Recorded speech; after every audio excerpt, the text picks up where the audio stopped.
يا أيها الناس إن وعد الله حق فلا تغرنكم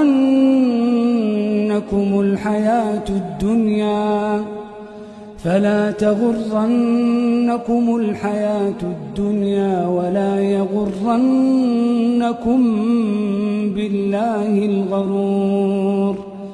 إن الشيطان لكم عدو فاتخذوه عدوا إنما يدعو حزبه ليكونوا من أصحاب السعير.